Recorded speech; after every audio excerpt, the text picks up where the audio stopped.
Bonjour à tous. Je vais vous expliquer dans cette vidéo comment faire pour recevoir par email tous les documents du compte de votre fabrique d'église complètement terminés. Le programme qui fait cela se trouve sur mon ordinateur et il est prêt à recevoir le fichier de données que vous allez lui envoyer. Pour envoyer facilement vos données, il suffit d'utiliser un fichier nommé Envoi fichier qui est l'un des deux documents qui accompagnent l'email que vous avez reçu. Si vous cliquez dessus, il se charge dans votre ordinateur, probablement dans le répertoire téléchargement. À l'intérieur de ce fichier se trouve une macro qui vérifie les données que vous allez y mettre et qui les envoie par mail afin que je puisse les traiter. Vous devez donc activer les macros pour permettre à cette macro d'exécuter la vérification et l'expédition de vos données. Pour lancer Envoi fichier, il suffit de se positionner sur envoifichier.xls, cliquer dessus. On voit alors apparaître à l'arrière-plan une série d'enregistrements spécimens et deux petites fenêtres. Si on veut dans un premier temps avoir une idée de ce que le logiciel peut nous apporter, il suffit de fermer la fenêtre ici à gauche en cliquant sur la croix blanche sur fond rouge ou bien sur le bouton annuler et on va se retrouver avec ces enregistrements spécimens. On peut très bien les envoyer au centre de traitement comme si c'était nos propres enregistrements. Pour ça, il suffit, comme on le verra dans un moment, de cliquer sur le bouton bleu ici.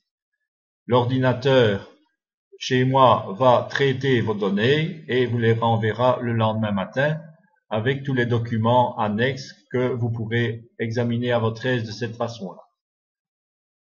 Une autre façon d'utiliser le logiciel, sans aller chercher de fichiers sur votre disque dur, est de remplir ici les différentes lignes avec toutes les opérations bancaires qui ont été effectuées cette année. C'est assez fastidieux et je vous recommande au contraire de procéder de la façon suivante. Vous allez utiliser la petite fenêtre ici pour aller chercher sur votre ordinateur un fichier de données tel qu'il a été envoyé par votre banque. Il suffit pour cela de se déplacer dans l'arborescence du disque dur. Je vais aller dans le répertoire Dexia parce que ça a été créé par Belfius et c'est à cet endroit-là, dans un autre sous-répertoire qui s'appelle PubliWeb, dans un sous-répertoire Export CSV et finalement dans le répertoire qui porte le nom du compte bancaire que se trouvent les fichiers pour ce compte. Alors, la première chose à faire, c'est probablement de classer par ordre chronologique pour aller rechercher le fichier le plus récent. On voit la date 22/10/2015 dans le nom du fichier, c'est très bien comme ça. On ouvre en cliquant par exemple dessus et tous les enregistrements spécimens sont remplacés par les enregistrements véritables. Au-dessus à droite se trouve une petite fenêtre d'aide-mémoire qui rappelle par exemple que les numéros d'articles vont devoir être encodés dans la colonne L à la place des indications EUR, le code de devise de l'institution bancaire. Par exemple, pour la première dépense, JPP Service, il s'agit de jardinage, c'est le numéro d'article 29. Et on remplace comme ça tous les EUR par le numéro d'article véritable. Lorsque c'est fait, on clique sur le bouton inscrit en bleu. On voit alors apparaître les indications qui figureront sur les mandats de paiement. En bleu se trouvent les indications qui dépendent de chacune des paroisses et que vous êtes invité à modifier pour que ces indications correspondent à votre propre paroisse. Lorsque c'est fait, avant de cliquer sur le bouton bleu ici, on ira encore voir dans Recettes et Dépenses si les indications qui se trouvent dans la colonne du budget, c'est-à-dire en colonne B, sont bien celles correspondant à cette année et à votre paroisse. Lorsque cela est fait, on peut à ce moment-là cliquer sur le bouton bleu et on est invité à remplir les informations qui sont nécessaires à la réalisation du compte.